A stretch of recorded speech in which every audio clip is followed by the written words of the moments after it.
Hey guys, welcome to UT means univenture techies और मैं लेके आया हूँ second video of our C++ crash course. तो आज हम देखेंगे एक सिंपल प्रोग्राम ऑफ C++। तो मैं ये वीडियो शुरू करना चाहूँगा एक कोड के साथ कि if you want to learn any programming language then you have to start with a simple program.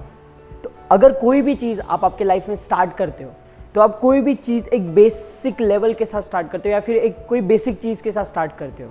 तो वैसे ही अगर आपको C++ प्रोग्रामिंग लैंग्वेज सीखनी है तो आपको इसका सबसे बेसिक चीज़ है कि एक सिंपल प्रोग्राम कि इसका सिंटैक्स कैसे होता है। तो आज हम पढ़ेंगे वही बेसिक सिंटैक्स। तो स्टार्ट करते हैं हमारे बेसिक सिंटैक्स के साथ। तो सबसे फर्स्ट लाइन जब हम कोड स्टार्ट करते हैं तो ये कन्वेंशन है प्रोग्रामिंग में कि हम प्रिंट करते हैं हेलो वर्ल्ड। तो आज हम प्रिंट करके देखेंगे हेलो वर्ल्ड। तो जब आप स्टार्ट करते हो आपके कोड की सबसे पहली लाइन C++ की, तो आप स्टार्ट करते हो #include के साथ। तो #include क्या करता है? तो C++ में बहुत सारी लाइब्रेरीज होती है और लाइब्रेरीज क्या होती है? बहुत सारे लाइब्रेरीज के अंदर प्रोग्राम्स होते हैं या फिर कोई फंक्शंस होते हैं जो कि वर्क करते हैं, बट वो ऑलरेडी इनबिल्ट होते हैं, जो किसी के द्वारा लिखे गए हैं। तो वो बहुत इफिशिएंट होते हैं और वो ऑलरेडी फिक्स्ड होते हैं, इसीलिए उन्हें हम लाइब्रेरीज कहते हैं। तो अगर उन लाइब्रेरीज को हमें इस प्रोग्राम के अंदर यूज करना है तो हमें #include डालना पड़ता है। तो IOStream एक लाइब्रेरी है, वैसे बहुत सारी लाइब्रेरीज है, लाइक IOManip हो गया, लाइक stream हो गया। तो अगर इन्हें हमें इंक्लूड करना है तो हम कैसे करेंगे? #include IOStream। अब ये IOStream एक लाइब्रेरी है, अगर कोई लाइब्रेरी होती IOManip तो हम कैसे लिखते? #include IOManip। अगर हमें स्ट्रीम यूज करनी होती है हम लिखते #include stream। लेकिन हमें अब कौन सी लाइब्रेरी यूज करनी है? IOStream। और आपके हर C++ प्रोग्राम के अंदर ये लाइब्रेरी होगी। क्यों? क्योंकि ये IOStream एक लाइब्रेरी है जिसके अंदर C++ का पूरा इनबिल्ट प्रोग्राम है। तो आप जब ये लिखते हो IOStream इस कोड के अंदर, तब जो C++ का पूरा इनबिल्ट प्रोग्राम है वो यहाँ पर आ जाता है। तो मतलब अभी हमारे पास पूरे C++ का इधर प्रोग्राम आ चुका है। तो अब आप जो भी कोड लिखोगे वो वर्क करेगा क्योंकि ऑलरेडी C++ का प्रोग्राम यहाँ पर आ गया है। और अगर हमें जब भी आउटपुट मिलता है तो वो आउटपुट कौन निकलता है? एक कंपाइलर। कंपाइलर क्या है? जो हमारे कोड को समझता है और कोड को समझने के बाद हमें वो आउटपुट देता है। तो हमारे बीच का इंटरमीडिएट जो हमें असल में वो इस कोड को समझाता है अपने मशीन को, अपने कंप्यूटर को। हमारा कंप्यूटर बाइनरी लैंग्वेज समझता है, वो ये ह्यूमन रीडेबल लैंग्वेज नहीं समझता। तो ह्यूमन रीडेबल लैंग्वेज अगर हमें अपने कंप्यूटर पे अगर आउटपुट के तरह चाहिए तो उसके लिए हमें मशीन को ये लैंग्वेज समझानी पड़ेगी। तो हम कंपाइलर के द्वारा ये लैंग्वेज कंपाइलर के द्वारा मशीन को समझाते हैं और मशीन हमारी ये लैंग्वेज समझता है और उसके बाद हमें एक आउटपुट देता है। तो कंपाइलर एक इंटरमीडिएट है। तो कंपाइलर अभी #include को सबसे पहले पढ़ता है और वो IOStream को पढ़ता है। तो IOStream के अंदर हमारा पूरा C++ का प्रोग्राम है। तो हम स्टार्ट करते हैं #include IOStream के साथ। तो अब हम आ गए हैं C++ के कोड के अंदर। तो अब उसके बाद हम सेकेंड लाइन लिखते हैं यूजिंग नेमस्पेस स्टैंडर्ड। तो नेमस्पेस स्टैंडर्ड के बारे में बोलना चाहूँगा। तो नेमस्पेस यहाँ पर एक स्टैंडर्ड लाइब्रेरी होती है। C++ के अंदर एक स्टैंडर्ड लाइब्रेरी होती है। तो इस स्टैंडर्ड लाइब्रेरी के अंदर बहुत सारे नेम्स मतलब Cout हो गया, Cin हो गया, इसके बारे में हम बाद में पढ़ेंगे और इसके बारे में अभी मैं आपको बताऊंगा। बट जस्ट समझ लीजिए कि नेम्स है जो कुछ फंक्शंस है जो कि हमें कुछ वर्क आते हैं या फिर हमें यूज आते हैं इस कोड के अंदर। तो इस स्टैंडर्ड लाइब्रेरी के अंदर कुछ नेम्स हैं और ये नेम्स जो है वो नेम स्पेस स्टैंडर्ड के अंदर है। मतलब स्टैंडर्ड एक लाइब्रेरी है जिसके अंदर नेम्स है और वो नेम्स हमने नेम स्पेस स्टैंडर्ड इस कंटेनर में रखे हुए हैं। तो हमें यूज करना है नेम स्पेस स्टैंडर्ड, तो इसलिए हम लिख रहे हैं कि यूजिंग नेम स्पेस स्टैंडर्ड। तो मतलब हमारी दो चीजें आ चुकी है। अब हमने C++ के कोड को बुला लिया है और अब हम कह रहे हैं कि जो नेम स्टैंडर्ड लाइब्रेरी के अंदर है वो हमें यूज करने हैं। तो इसीलिए हमने यूजिंग नेम स्पेस स्टैंडर्ड लिखा है। तो इसके बाद ये जो पूरा पैटर्न है ये होता है हेडर ऑफ अ प्रोग्राम। हमारे प्रोग्राम को हम दो पार्ट में डिवाइड करते हैं। एक होता है हेडर जो कि कोड को बुलाता है और सेकंड पार्ट होता है जिसमें हम मेन कोड लिखते हैं, वो होता है हमारी मेन बॉडी। हाँ, तो हमने अभी कोड को बुला लिया है और हमने नेमस्पेस स्टैंडर्ड के नेम्स यूज करना स्टार्ट कर दिया है। तो अब हम लिखेंगे मेन प्रोग्राम। अब हम जाते हैं मेन प्रोग्राम के अंदर जहां पर हम एक फंक्शन डिफाइन करते हैं। फंक्शन मतलब एक सिंपल कोई भी सेट ऑफ अ कोड जो कि एक इनपुट लेता है और आउटपुट देता है या फिर सिर्फ आउटपुट भी देता है। तो यहाँ पर हम जो फंक्शन डिफाइन कर रहे हैं वो हमें बस आउटपुट देने वाला है। तो यहाँ पर हमने इंट मेन फंक्शन दिया है। तो अब आप पूछोगे इंट क्या होता है? इंट मतलब इंटीजर। हाँ, तो अगर हमें कोई भी फंक्शन, जैसे कि मेरे नाम का मुझे फंक्शन देना है, तो मैं कैसे लिखूंगा? इंट प्रतीक पाटिल, इंट प्रतीक पाटिल, और ये हो गया मेरा फंक्शन का नोशन। ये हमारा स्पेशल कन्वेंशन है जहाँ पर हम फंक्शन को दो पैरेंथेसिस से दिखाते हैं। तो ये इंट की यूज़ करना है। तो हम इंट जो भी हम फंक्शन डिफाइन करते हैं उससे पहले हमें बताना पड़ता है कि वो फंक्शन आउटपुट क्या देने वाला है। तो यहाँ पर आप देख सकते हैं रिटर्न जीरो। जीरो क्या है? इंटीजर। तो अगर हम फंक्शन को बोलते हैं कि तुम्हें इंट लेना है तो तुम्हें रिटर्न भी इंट ही करना है। तो अगर मैं कहूँगा अगर मुझे कोई कैरेक्टर आउटपुट में चाहिए, उस फंक्शन से मुझे कैरेक्टर आउटपुट में चाहिए, तो मैं लिखूंगा कैर मेन और फिर वो फंक्शन डिफाइन करूंगा और उसके बाद आउटपुट मांगूंगा।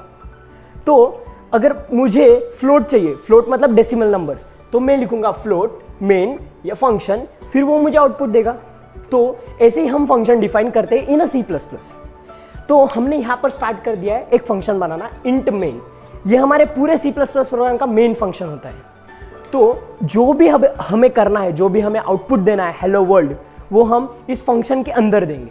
तो हम फंक्शन डिफाइन करते हैं कोई भी फंक्शन का नाम और उसके बाद दो कर्ली ब्रेसेस, और जो भी कोड हम लिखेंगे वो लिखेंगे इस कर्ली ब्रेसेस के अंदर। तो अब हम आ गए हैं, हमने फंक्शन बना लिया है इंट मेन। तो इसमें हम यूज करते हैं सी आउट। सी आउट मतलब कंसोल आउट। तो ये क्या करता है? आउट का मीनिंग है आउटपुट। जैसे मैं आपको बोला कि ये नेम स्पेस स्टैंडर्ड के अंदर ये सी आउट जो है ये एक फंक्शन है या फिर ये एक नेम है जो डिफाइंड है स्टैंडर्ड लाइब्रेरी के अंदर। मतलब स्टैंडर्ड लाइब्रेरी के अंदर एक सी आउट नेम डिफाइन है जो कि है हमारे कंटेनर नेम स्पेस स्टैंडर्ड के अंदर।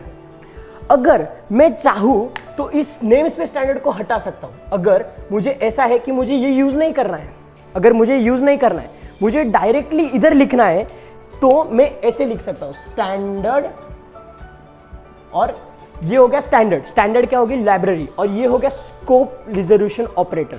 स्कोप रिजोल्यूशन ऑपरेटर मतलब आप यहां पर कंपाइलर को कह रहे हो कि भाई स्टैंडर्ड लाइब्रेरी यूज करो, और उस स्टैंडर्ड लाइब्रेरी के अंदर जो सी आउट नेम है उसे हमें यूज करना है, तो हमें उसका अलाउ करो या फिर परमिट करो। तो सबसे सिंपल, हम बहुत बार सी आउट यूज करते हैं।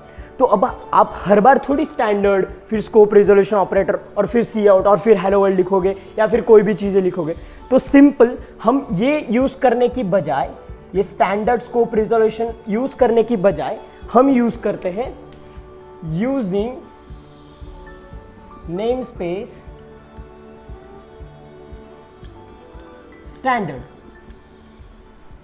तो ये हमारा सबसे इंपॉर्टेंट है कि आपको कभी भी अगर आपको सी आउट या सी इन यूज करने हैं तो आपको यहां पर डिफाइन करना है कि हम नेम स्पेस स्टैंडर्ड का यूज करने वाले हैं। तो उसके बाद हमने स्टार्ट किया सी आउट से। तो सी आउट क्या करने वाला है कि हमें आउटपुट देने वाला है जो भी हम अंदर लिखेंगे।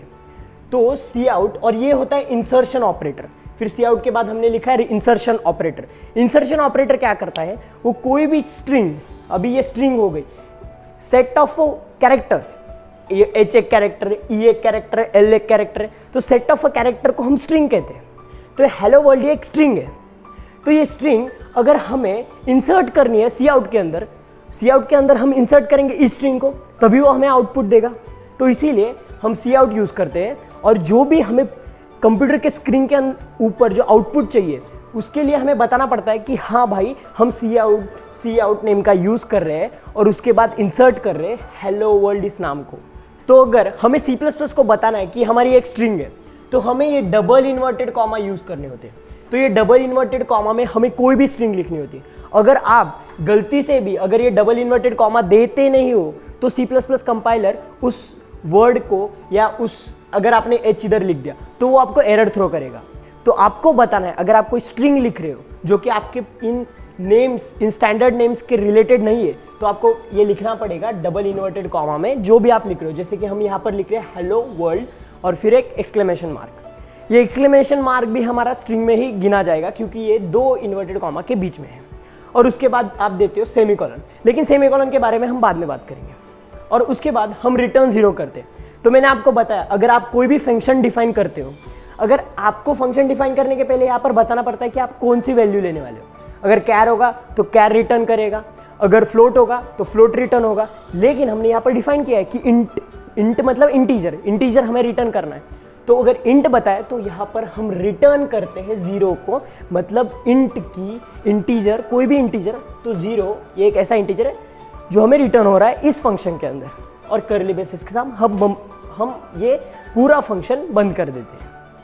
तो इस कोड के अंदर सबसे इंपॉर्टेंट होता है सेमीकोलन। हम बहुत बार ये सेमीकोलन भूल जाते हैं। ये जो सेमीकोलन है यहाँ पर ये जो सेमीकोलन है ये बहुत इंपॉर्टेंट है। तो अगर आपको ये कोड पूरा एक लाइन में लिखना है तो भी आप लिख सकते हैं। सेमीकोलन देख के आप ये पूरा कोड पूरे एक लाइन में लिख सकते हैं। C++ का कंपाइलर इसको कंपाइल कर देगा। लेकिन ये हमारा कन्वेंशन है, अगर हमें प्रोग्राम को एक ह्यूमन रीडेबल सोर्स में बनाना है तो हम इस तरह अच्छे से उसको सिंटैक्टिकली हम उसको अच्छे से रिप्रेजेंट करते हैं। तो इसीलिए ये जो सेमीकोलन से ये बहुत इंपॉर्टेंट है आपके कोड के अंदर, क्योंकि अगर आप सेमीकोलन नहीं देते तो ये आपके ऊपर एरर थ्रो करेगा।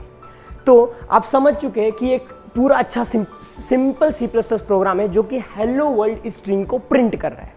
तो हमने क्या क्या देखा, हैशटैग इंक्लूड जो कि आईओस्ट्रीम लाइब्रेरी को इंक्लूड कर रहा है, जिसके अंदर पूरा C++ का कोड बैठ चुका है। यूजिंग नेम स्पेस स्टैंडर्ड जो कि स्टैंडर्ड लाइब्रेरी से जो नेम डिफाइंड है वो नेम स्पेस स्टैंडर्ड कंटेनर के अंदर है। फिर हमने एक इंट मेन फंक्शन बनाया जो कि इंटीजर को रिटर्न करता है। हमने अंदर पूरा कोड लिखा जैसे कि सी आउट मतलब जो आउटपुट थ्रो करने वाला है। फिर इंसर्शन ऑपरेटर हमने यूज़ किया जो कि आपकी स्ट्रिंग को इंसर्ट कर रहा है सी आउट के अंदर।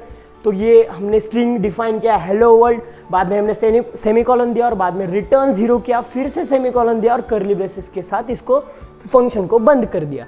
और जब आप इस पूरे प्रोग्राम को कंपाइलर के साथ आप जब रन करोगे तब आपको प्रिंट होके आएगा हेलो वर्ल्ड। तो अभी यही चीज़ हम जाके देखते हैं हमारे एनवायरनमेंट के ऊपर और यही हम कोड करते हैं। So let's go. तो अब हम देखेंगे C++ का कोड करके एक एनवायरनमेंट के ऊपर जहाँ पर हमें आउटपुट मिलेगा हम प्रोग्राम जब लिखेंगे। तो अब हम ये एनवायरनमेंट्स पे कर सकते हैं जैसे कि विजुअल स्टूडियो कोड हो गया या बहुत सारे एनवायरनमेंट्स हो गए।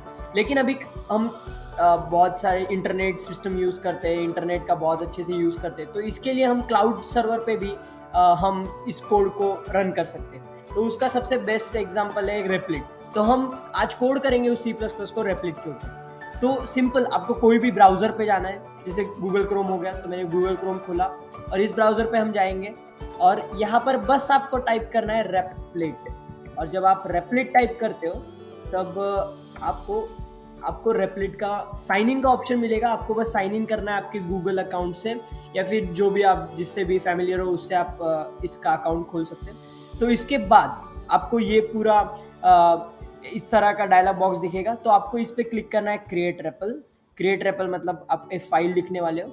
इसमें आपको लैंग्वेज डिफाइन करनी है। तो जैसे कि हम C++ सीख रहे हैं तो हम C++ पे क्लिक करेंगे और इसके बाद हमारे C++ के फाइल को हम एक नोशन देते हैं कि फाइल का नाम कैसे लिखा जाता है। तो मोस्ट बेसिकली हम स्टार्ट करते हैं लोअर केस से। जैसे कि अब हम लिखने वाले हेलो वर्ल्ड का प्रोग्राम, तो सिंपली टाइप करेंगे हेलो वर्ल्ड।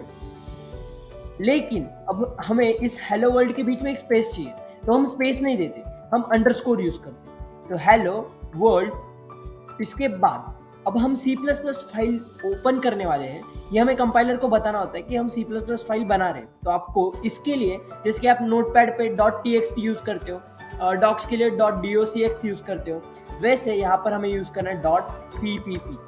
मतलब ये बन गई आपकी C++ फाइल और यहाँ पर आपको क्लिक करना है क्रिएट रेपल। अब आप जब इस क्रिएट रेपल पे क्लिक करोगे तो रेपलिट आपके लिए एक सोर्स सिंटैक्स आपके लिए ऑलरेडी दे देगा, लेकिन हम वो सिंटैक्स नहीं यूज करेंगे। हम खुद से लिखेंगे ये प्रोग्राम, जो हमें इसकी वजह से हमारी प्रैक्टिस होगी। तो मैं इसको डिलीट कर देता हूँ और हम स्टार्ट करेंगे अभी लिखना #include। हम इसमें हम इंक्लूड करने वाले आईओस्ट्रीम की लाइब्रेरी। तो आईओस्ट्रीम की लाइब्रेरी को हमने किया इसमें इंक्लूड और इसके बाद हम यूज करेंगे नेम स्पेस स्टैंडर्ड, तो यूजिंग नेम स्पेस स्टैंडर्ड, और इसके बाद भूलना मत कि हमें सेमीकोलन देना है। तो इसके बाद हम लिखेंगे इंट मेन, हम हमारा मेन फंक्शन डिफाइन करेंगे जो कि इंट डेटा टाइप को लेता है और रिटर्न इंट डेटा टाइप को ही करता है।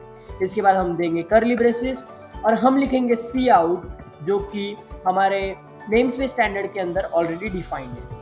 तो इसमें हम देंगे इंसर्शन ऑपरेटर और उसके बाद हम एक स्ट्रिंग देंगे जो कि है हेलो वर्ल्ड और एक्सक्लेमेशन मार्क, और इसके बाद हमें सेमीकोलन फिर से देना नहीं भूलना है, और बाद में हम रिटर्न करेंगे एक इंटीजर वैल्यू जो कि है 0। तो इसके बाद अभी हमारा कोड पूरा हो गया है। अब जब कंट्रोल एस पे क्लिक करते हो तो ये जो रेप्लिट है ऑटोमेटिकली इसको फॉर्मेट कर देता है इस फाइल को, मतलब आपका कोड एक ह्यूमन रीडेबल सोर्स में कन्वर्ट हो जाता है। और आपको इसके बाद बस क्लिक करना है रन के ऊपर, और रन के ऊपर क्लिक होने के बाद ये आपको देगा आउटपुट जो कि है हेलो वर्ल्ड, और ये रहा आपका हेलो वर्ल्ड। तो इसने प्रिंट कर दिया हेलो वर्ल्ड। तो इस सोर्स कोड को मैं आपको डिस्क्रिप्शन में इसकी लिंक दे दूंगा और इसके नोट्स भी पीडीएफ फॉर्मेट में आपको दे दूंगा। तो हम मिलेंगे अगले वीडियो में, तब तक के लिए टेक केयर। Guys, thanks.